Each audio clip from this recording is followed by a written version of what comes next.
আসসালামু আলাইকুম। হাজিরহাট জামে মসজিদে জামাত ইসলামের পক্ষ থেকে ইফতারের আয়োজন করা হয়েছে।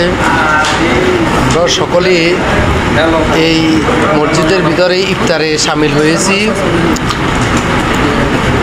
সবাই যারা যে উসিলায় এই ইফতারের আয়োজন করেছে, আল্লাহ পাক রাব্বুল আলামিন যেন সবাইকে এই ইফতারের উসিলায় যারা মারা গেছে তাদের সকলকে জান্নাতুল ফেরদাউস দান করে। হাজিরহাট জামে মসজিদে এখানে জামাত ইসলামের পক্ষ থেকে ইফতারের আয়োজন করা হয়েছে।